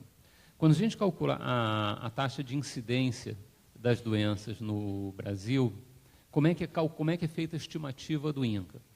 Se pegam os dados de incidência das doenças dos registros de câncer de base populacional que estão nas grandes capitais. Se a gente for pensar, a população indígena ela geralmente está numa localização mais no interior. Né? Se pegam os dados também do sistema de informação de mortalidade. E nesses dados, sim, na declaração de óbito, pode conter o dado sobre a questão étnica, que por vezes se perde um pouco ali na qualidade da declaração de óbito. A gente tem alguns hiatos nisso. E a partir daí que você faz são feitos os cálculos de incidência do câncer no Brasil e se faz cálculo tanto para a capital quanto para o interior. Então, dado de incidência de câncer específico em população indígena, eu desconheço. Isso é interessante porque a gente também passa um pouco batido sobre a questão do financiamento da antiga FUNASA, e a gente sabe que isso é um drama que vem ocorrendo de maneira meio escondida na sociedade brasileira. A gente, aliás, deixa os índios de maneira meio escondida na sociedade brasileira, é a questão da saúde indígena. Eu tenho amigos que trabalham com isso e é realmente uma coisa... Se a gente não consegue ter saúde indígena definida, dificilmente a gente vai ter número. Né? A resposta vem dessa falta, as 2 coisas faltam. Uma provocação interessante aqui que veio, também esse veio sem nome. Já que existe uma correlação, vou começar pelo Gelson, mas eu quero ouvir a opinião da Maíra também. Já que existe essa correlação que você levantou muito bem, e na prevenção geral das doenças crônicas não transmissíveis e o câncer, perguntaram se faria sentido ter que cada uma delas tivesse a sua própria, vamos dizer assim, seu organismo de defesa e ter o seu guarda-chuva próprio, já que a prevenção, em tese, seria a mesma. Eu acho que a resposta já é essa, mas vou deixar para eles. Na verdade, existem sociedades de cada uma dessas especialidades, existem grupos de pacientes que vão estar focados para cada uma dessas condições. Mas tem a Política Nacional de Doença Crônica Não Transmissível, que ela, de alguma forma, agrupa todos esses fatores de risco comuns a esse núcleo de doenças. Então, essa é a lógica Essa é a lógica do negócio, né? Maíra, o que você acha disso? É muito recente esse guarda-chuva, porque existia sempre, desde que a gente está dentro da área da medicina, um guarda-chuva para as doenças transmissíveis. Por que existem essas políticas ou esses, vamos dizer assim, esses movimentos? Porque são doenças que os países são obrigados a depositar seus dados e ter metas, indicadores para mostrar que estão preocupados, investindo e melhorando. E até há poucos anos atrás, 5 anos atrás, não existia nada em relação a câncer, não existia nada nesse sentido. Cobrança de uma WHO, de uma OMS, para que os países pudessem... Mas existia da malária, começou a ficar mais evidente quando teve a AIDS e outras doenças transmissíveis. Então, o câncer começou a bater na porta lá, querer que também fosse ouvido no sentido de que os países tivessem que dar retorno e dizer o que estavam fazendo. Só que não colou. E só colou quando esse guarda-chuva se tornou forte. Então, daqui a pouco, a gente se viu tendo que dar mãos dadas para a sociedade e para as ONGs do diabetes, para as ONGs da oncologia, da cardiologia, que já era muito forte o movimento. E isso fez com que... então existem também as doenças não comunicáveis, ou não transmissíveis, que nós precisamos cobrar dos governos. Até porque o discurso era que essas é que vão matar e que estão matando. E as doenças transmissíveis estão sob controle. Só um parênteses, nós estamos todos aqui juntos, porque eu sei que a maioria daqui está embaixo de alguma ONG ou está dentro de um desses guarda-chuvas, juntos, pela primeira vez, eu acho, na história do Brasil, todas as principais ONGs e guarda-chuvas da oncologia estão unidos pelo registro compulsório do câncer. E eu recebi hoje de manhã da nossa associada de Brasília, da FEMAMA, a ONG Me Ajudem Recomeçar, que a Joana mandou dizendo que isso a gente já sabia, passou direto pelo Congresso, pela Câmara dos Deputados, e o relator do Senado já deu parecer favorável e está pautada para a semana que vem. O próprio Sandro Martins, nosso colega médico, vai falar semana que vem, dia 15, não, na outra semana, num fórum aqui em São Paulo, sobre a revolução, essa palavra que ele usou no título da palavra dele, se isso acontecer. Porque, embora nós tenhamos registros, a grande maioria é expectativa, os próprios registros hospitalares de câncer não envolvem os hospitais privados, que não são obrigados a notificar. Então, assim, nós não sabemos da metade da missa. O tamanho desse problema vai realmente aparecer em termos de estágio, incidência de todo tipo de câncer. Mortalidade é o que mais se tem, mas incidência e estagiamento, não. Quando nós tivermos esse registro compulsório, você entende o que é o registro compulsório de câncer? Se lembrem da AIDS. AIDS, mesmo que tu seja o milionário brasileiro, tu vai no posto de saúde receber. E aí esse milionário brasileiro até pode ajudar o governo brasileiro a ter a medicação para todo mundo. Mas tudo é regulado pelo governo, porque é uma coisa, é compra centralizada, isso diminui custo, isso facilita a distribuição. Então, assim, o que a gente está falando aqui? Que toda a mulher de câncer vai ter nome, sobrenome, CPF registrado quando ela for diagnosticada. E essa é a luta nossa. Por favor, batam palmas.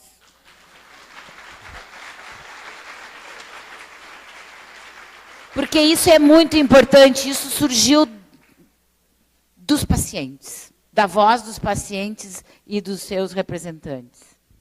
Isso é fundamental, e acho que também, juntando com isso, é o seguinte: vocês têm a capacidade de fazer uma coisa junto com isso que é muito importante, é trazer dado de vida real de paciente. Eu acho que é fundamental, existem trabalhos sobre isso, o grupo da Abrale tem um trabalho importante de dados de vida real. É importante que o paciente de câncer ele não seja só identificado, é muito importante para estabelecer a política, mas o que acontece com ele depois? Como é que é a vida dele? Como é que é o dia a dia? Isso só vai aparecer quando vocês informarem esses dados. Por isso que eu acho que hoje em dia, na época da comunicação mais fácil que a gente tem, eu acho que fica muito melhor se a gente conseguir que o próprio paciente, as organizações contribuam para a criação desses grandes bancos de dados, para dados de vida real, até para você avaliar tratamento depois, né? Enquanto está acontecendo. Não como a gente tem atualmente, que os dados de mortalidade são do de 2015. Os dados de incidência, eles precisam estar enquanto estiver acontecendo. Porque aí sim nós vamos poder fazer alguma coisa por aquele paciente. Exatamente. E nós estamos na época de geolocalização, e, enfim, essas coisas todas, dado imposto de renda, que eles sabem onde tu está. Nem lembra disso. Eles são os eu não the fiz best. O meu ainda, tem que fazer o meu ainda. Tenho 3 dias para terminar o meu. Está complicado. Ou então eles vêm até de ti. Está complicada a coisa. Eu queria perguntar uma coisa para você, Maíra. Você falou das ações da UICC e as metas globais. Como é que está o envolvimento dos hospitais públicos brasileiros? Você sabe dessa coisa, até depois do Gelson complementar. Onde é que essa política pública de controle de câncer pode se encaixar, ou já se encaixa, nesse projeto? O INCA tem participado ativamente nesses últimos 12 meses nessas discussões. Então, nós precisamos ter um apoio maior do Ministério da Saúde, né? Porque não tem dinheiro, não tem dinheiro, não tem dinheiro, não tem dinheiro. E, às vezes, a gente não está falando de dinheiro. A gente está falando de política pública que tem que sair do papel, porque até já está lá.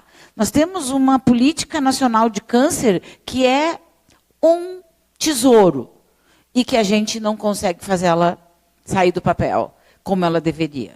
Então, eu vejo assim, que isso é um impulso de uma comunidade inteira apoiada por organizações internacionais fazendo a diferença. É isso que eu acho, sabe? Se os hospitais não se enquadrarem, porque até agora eles não foram cobrados, mas daqui a pouco nós vamos ter que arranjar um jeito de dizer, se não botou os dados, não é pago. Vai ter que ter mecanismos de cerceamento dessa não estou nem aí, porque não dá mais. Isso, conforme a Maíra falou, como eu já tinha dito também, os marcos regulatórios da oncologia são impressionantes. Eles são muito detalhados, são muito bons, né? Então, você tem um problema sério que a maioria dos gestores não leu, ou se leu ou ignorou. Então, a questão é operacionalizar essas regras. Você acaba que aquelas regras que elas envolvem alguma não remuneração, né, que elas têm alguma penalização, elas acabam sendo efetivadas. Aquelas que a remuneração não é exatamente o foco, as coisas andam um pouco mais frouxo, né? Então, a ideia é por exemplo, tem uma iniciativa que é a obrigatoriedade da informação dos dados de registro hospitalar de câncer. Então, o que acontece? Tecnicamente, na portaria 140, você pode não ter neurocirurgia num hospital de câncer, você pode não ter radioterapia, mas é obrigatório ter o registro hospitalar de câncer. E aí, se você não tiver, como você é penalizado? E se você tiver e ele não produzir, como que você é penalizado? Existe uma iniciativa no sentido de atrelar a remuneração, a questão do envio dos dados, da existência do envio dos dados. Então, isso, evidentemente, que traz uma preocupação para o gestor, no sentido de ser mais uma questão que ele tem que resolver, mas não é mais uma questão que foi inventada, é mais uma questão que existe dentro da regra, que é uma informação importante, já que a gente precisa da informação para construir política, para definir resultado, essas coisas. Então, é importante a gente estar olhando para isso. A gente vê os medicamentos de compra centralizada. Para você poder receber o tal do frasquinho de 150 miligramas do trastuzumab, você tem que fazer a PAC direitinho, tem que preencher, tem que estar lá constando toda a documentação do paciente para você receber. E ela efetivamente ela é preenchida por quê? Porque se não tiver ela preenchida, o paciente não recebe.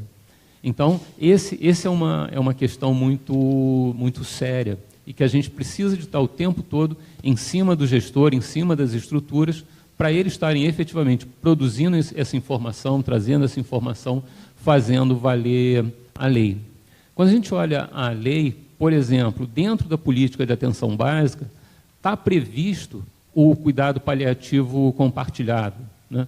Isso é uma coisa importantíssima, porque você imagina, a minha realidade é do Rio de Janeiro.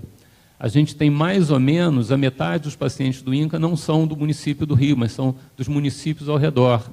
E, por vezes, a pessoa mora a 40, 50 quilômetros do hospital. Então, você imagina que essas pessoas, elas devem receber o cuidado oncológico no INCA. Problema nenhum, é a missão nossa. Porém, o cuidado paliativo pode ser compartilhado lá na ponta. O médico da clínica de família, o enfermeiro da clínica de família, e aí você foi muito feliz quando você traz a questão protagônica da enfermagem. Atenção básica, a enfermagem tem um papel que é fundamental. Não dá para imaginar atenção básica sem enfermagem. O enfermeiro, efetivamente, ali, ele é não que não seja nos outros cenários, não estou falando isso, mas na atenção básica tem uma relevância que a gente não consegue imaginar sem, né? E isso está escrito na política, então a política já prevê isso. Mas você tem que estar o tempo todo lembrando o gestor municipal que isso é responsabilidade dele. Então ele precisa de, dentro daquele cenário de atenção básica, também oferecer atendimento compartilhado. Da mesma forma que Maíra falou. Cuidado paliativo, quando eu era residente, a gente pensava, olha, cuidado paliativo para o paciente que não tem mais nenhuma perspectiva de tratamento. Conceito completamente errado. Cuidado paliativo, você vai paliar. E o que é paliar? Você vai estar tratando uma dor, um sintoma qualquer outro, uma dispneia, uma tosse, uma ansiedade, né? Então, o cuidado paliativo ele deve ser incorporado desde o primeiro dia do cuidado, independente se curativo ou não. Então, esse é um outro cenário que a gente tem discutido e trabalhado muito, né? E tentando articular com a atenção básica. E talvez aí, sentado aí, você está pensando, e o que eu tenho, como é que eu posso ajudar e o que eu tenho que fazer? Eu acho que a nossa participação em conselhos municipais de saúde, em conselhos estaduais de saúde, o nosso protagonismo como cidadão, ele está institucionalizado. Ele tem maneiras de a gente chegar. Esse ano, de novo, nós vamos ter uma Conferência Nacional de Saúde, preparando-se uma Conferência Nacional de Saúde. Se nós não estivermos lá defendendo o câncer, nós vamos continuar vendo a questão do aborto, tal. Não é que não é importante, mas nós temos a nossa bandeira para discutir, porque senão os gestores também não vão cumprir o seu papel, porque não é obrigado, senão ele continua sendo pago igual. E quem é que cobra do gestor? Os conselhos municipais que cobram do gestor. Então, assim, tem uma cadeia aí, que é o nosso papel como cidadão, que nós precisamos exercer ela mais eficazmente. Acho que alguém deu cola para ela da palestra de manhã, viu? Ela não estava aqui, mas acho que alguém bateu para ela essa cola. O quê? Não, estou brincando, porque foi um dos grandes temas discutidos hoje de manhã, foi a participação. Eu tenho... Então, acho que alguém parou. Isso é uma coisa que é para a gente ver que isso está na cabeça da gente, às vezes não lembra. Né? Estou brincando, mas é que está na cabeça de todo mundo. Uma coisa, uma informação que eu recebi bem interessante, que a gente não sabia, com certeza. até para compartilhar com vocês. Alguém informou que o oncologista clínico Alex Jardim, que foi do INCA, faz trabalho específico com a população indígena em Roraima, inclusive tem um trabalho com pesquisa de HPV em algumas aldeias, demonstrando que a cepa de vírus que infecta os indígenas em Roraima é diferente de origem asiática e não europeia, talvez aí com a pesquisa anterior. E existe um trabalho no aquele hospital de Roraima, o Hospital do Amor, da Amazônia, que é ligado ao Hospital de Câncer de Barretos, especificamente para saúde indígena. Obrigado pela informação. Bom, a gente tem que terminar, vou colocar aqui a última provocação rapidinho para os dois. Uma pergunta importante do Wilson. Qual o melhor parâmetro define a prioridade do combate ao câncer? Mortalidade bruta, taxa de mortalidade, a disponibilidade dos meios de acesso ao diagnóstico e principalmente de tratamento, ou existe um outro índice melhor? Ou tudo isso junto, né? Eu gosto muito quando eu tento avaliar assim o panorama de aquele incidência / mortalidade. Para mim, essa é uma das coisas que fala mais em termos de como é o serviço e a oferta de um país para tratamento de câncer. Porque não é mais problema ter câncer. Quer dizer, é problema. O problema é morrer de câncer. Então, se a gente vê que a mortalidade decresce, mesmo que a incidência suba de algumas, porque dependem da idade, dependem desses fatores de risco, dependem de estar vivo, né? Eu acho que é um excelente parâmetro se a gente conseguir ficar observando essa taxa. Tá? Isso é um. E a outra, eu diria que é assim, o compartilhamento de informações público e privado. O sistema de saúde de um país não se faz mais só com o público. Até porque os pacientes vão para lá e para cá, público e privado.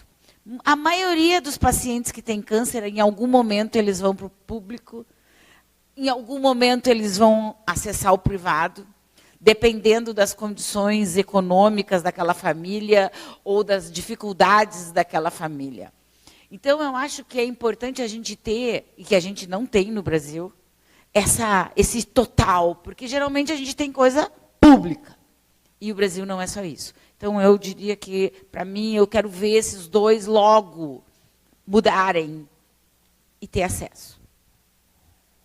A taxa de mortalidade bruta não é um bom indicativo, não, porque, na verdade, quando você fala mortalidade bruta, está meio técnico demais, né? Mas mortalidade bruta, você basicamente divide o número de óbitos pela população.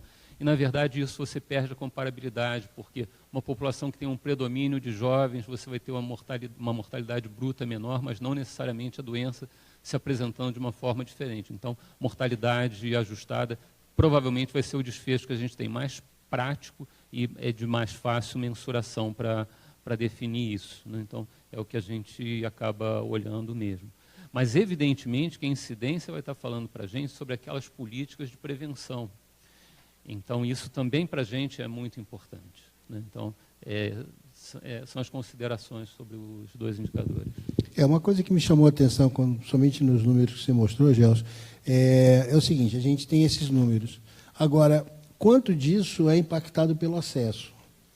Quando a gente vê, principalmente, os dados da região norte, né, com certeza você tem... A gente deve ter um dado novo agora sobre esse HPV em Roraima, mas, com certeza, aqueles dados são impactados pela própria dificuldade geográfica da região e distribuição populacional lá, que torna mais complexo, tanto lá quanto no centro-oeste, que a gente viu que números, às vezes, eles descolam dos números do sudeste e da região sul do Brasil, né? Com certeza, né? O pequeno número de unidades, a grande distância, uma população que tem um IDH mais baixo, quer dizer, prefeituras menores com maior dificuldade de acesso, de transporte, isso é um problema seríssimo, esses que a gente chama de grandes vazios assistenciais, né? E tem mais, né? Às vezes, essas populações do norte e nordeste, elas não chegam a ter tempo de ter um câncer de mama ou de próstata, porque morrem antes de câncer de útero. Então, assim, também tem a ver a expectativa de vida dessas populações. Então, às vezes as pessoas dizem, ai, tem tanto câncer de mama em Porto Alegre. E tem 3 vezes mais do que a média nacional. É uma loucura isso que tem. Mas também está relacionado com a expectativa de vida. Então, a gente tem que cuidar quando vai falar certas o coeficiente coisas. educacional, procurar Obesidade. o acesso, buscar o acesso. É. O Sul teve um questionamento que até eu me levantei naquela última reunião com a FEMAMA, que me chamou a atenção a questão agrícola. O impacto do uso dos pesticidas na região agrícola pode ter uma coisa diferente. Bom, a pergunta aqui, nossa, veio de alguém importante. A Luciana queria que o Gels falasse um pouquinho sobre a questão da estratégia do rastreamento do câncer coloretal. Por onde que a gente começa a fazer a colonoscopia? Vamos falar claramente logo por onde começa a ter colonoscopia disponível, né? Tá. Essa é para... Não, tecnicamente, sim. Não. Sim. Cientificamente, a gente tem como o que de informação sobre isso, né?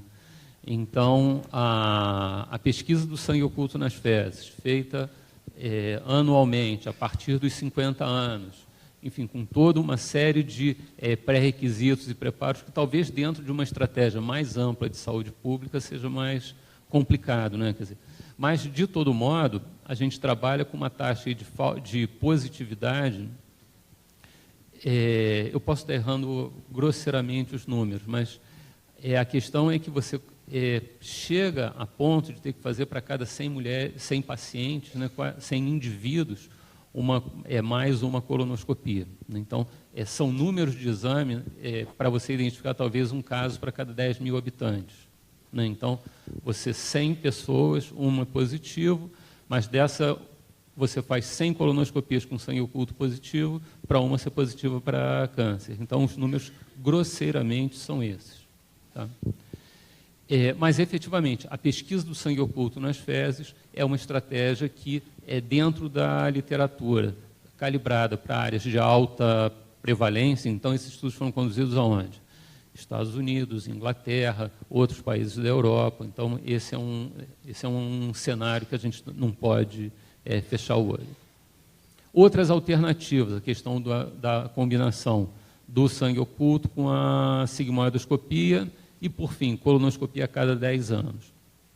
A gente viveu um problema muito sério, né, no Rio, que é o seguinte: o valor de remuneração de uma colonoscopia pelo SUS, ele é muito, muito, muito, muito abaixo do custo, né? Ou seja, montar uma estrutura, ter o profissional, o equipamento, o desgaste do equipamento, o estudo anatomopatológico, todas elas vão gerar alguma peça. Então, esse foi um problema de financiamento. Talvez uns 4 ou 5 anos atrás, no Rio, teve a iniciativa do Rio Imagem, eu não sei quem acompanhou isso, que era uma clínica grande do governo, administrada por uma OS, que fazia exames e efetivamente, durante bastante tempo, teve um funcionamento bem a contento, né? Na rede pública era uma válvula de escape fantástica para exame radiológico. E se tentou fazer o mesmo molde para colonoscopia, endoscopia, colonoscopia. E a ideia era uma remuneração bem acima do valor pago pela tabela SUS, e não teve quem tivesse interesse em fazer, né? Há pouco tempo a gente estava estudando sobre colonoscopia, né? Criar um centro de colonoscopia, porque eu sou tão sensível quanto você para essa questão. Quer dizer, não precisa de ser sensível, você olhar número, né? Não tem amor, tem número. E a realidade é que a questão de financiamento, né, o valor do exame, para você conseguir viabilizar, era bem difícil, né? Tem a questão de ser, em especial, a colonoscopia. Por quê? Porque é um exame que você tem que fazer com sedação. Então, isso acaba agregando mais custo, uma dificuldade maior de profissional. Então, o outro lado da história, vamos começar com essa... Bom, se você começa com uma estratégia de rastreio, você tem que ter minimamente a previsão de poder fazer esse rastreio, né? E, então, isso foi o grande ponto de impacto.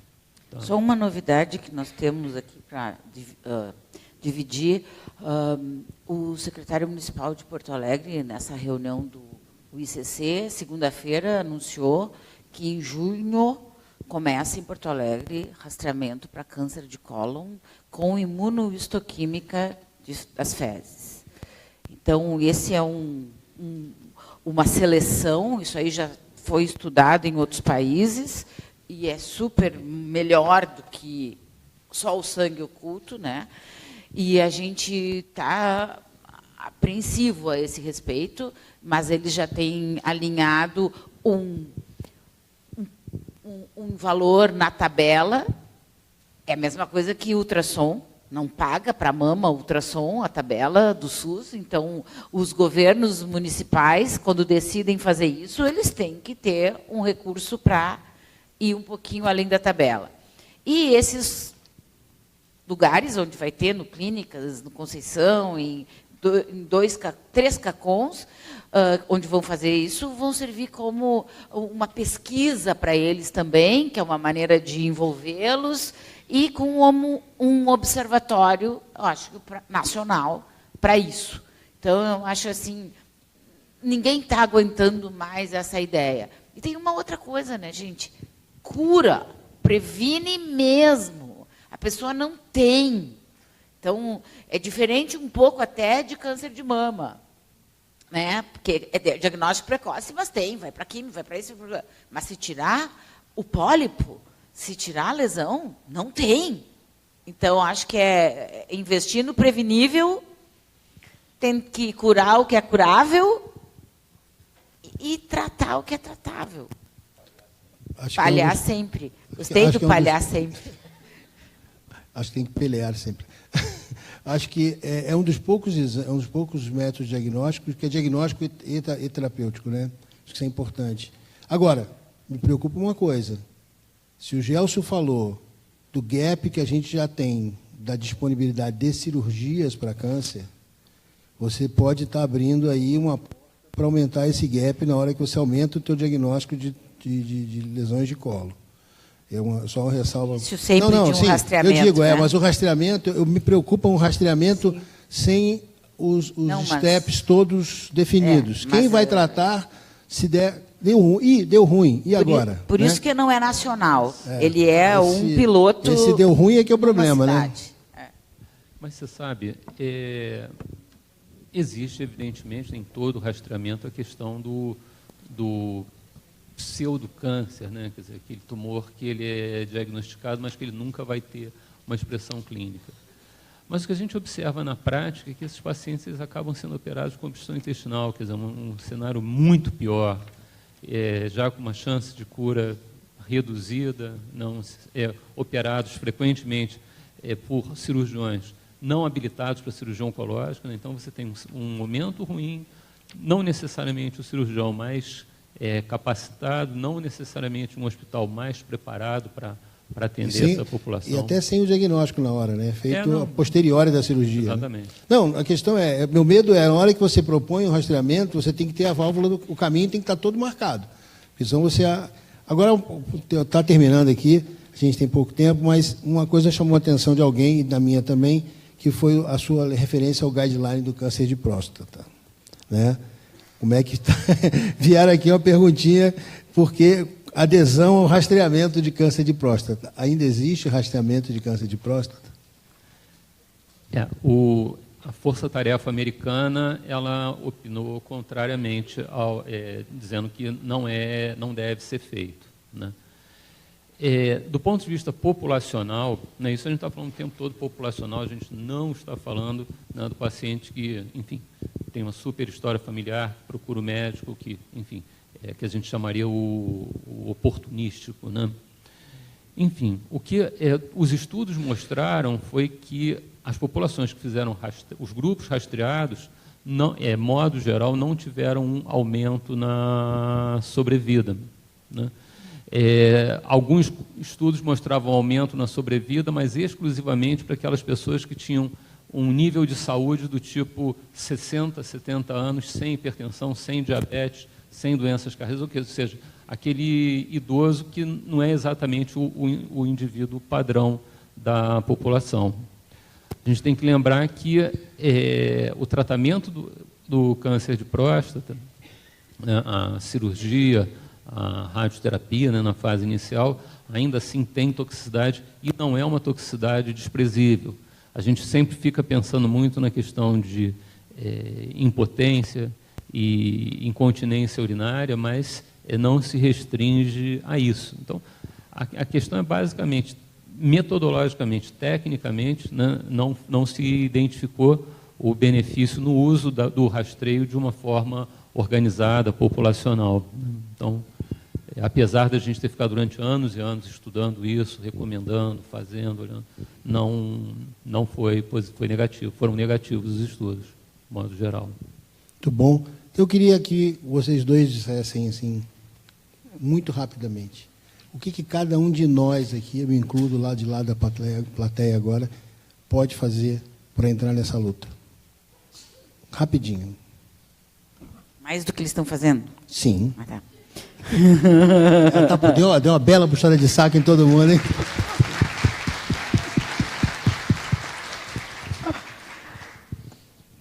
Ficar atento, né? Eu acho que nós temos que ficar mais atento à questão, estudar mais. Acho que a gente, hoje em dia, tem que ter tudo na ponta da língua, no que diz respeito às novidades, no que diz respeito aos temas mais importantes. A gente não pode desfocar. Acho que por isso que eu acho tão bacana esse tipo de evento, porque a gente sai daqui com foco. E a luta é muito grande, né? É para gerações, eu digo. Mas eu acho que já começou. Se na minha época de estudante de medicina a gente não ouvia, que faz um tempo, a gente não ouvia nada disso ser democratizado dessa maneira, ser publicizado dessa maneira, agora já tem esse caminho. Então, nós somos protagonistas dessa história. Então, só continue. Ano passado, né, no final do ano, a gente tinha lançado a campanha É Preciso Falar Sobre Isso. Bem nessa linha que você está levantando. É trazer o assunto câncer para o ambiente que a gente está, para a nossa comunidade. É a questão, como é que eu faço para pressionar o gestor municipal? Você tem que perguntar isso, você tem que estar cobrando. É trazer esse assunto para a roda de conversa. É o momento que você tem a mídia falando sobre câncer, trazendo informação relevante, informação de boa qualidade. É o momento que você chega em casa e conversa isso com a família, com os amigos. Então, esse é o trabalho, né? É massificar. Isso está na nossa pauta, como você levantou. Tem uma vacina contra o câncer. Olha, está aí, está disponível. E as pessoas não falam na vacina do HPV, não falam vacina contra o câncer de colo de útero. Se você fala, olha, tem uma vacina que previne câncer do fígado, que é a vacina contra o HPV, ganhamos ponto, porque nós efetivamente temos, mas a gente tem que falar. Tem que falar para todo mundo mesmo, em qualquer cenário. Eu acho que é isso. Bom, queria agradecer aos nossos palestrantes e a vocês, principalmente, por terem participado até agora. Vai continuar daqui a pouco com a próxima mesa. Obrigado a todos.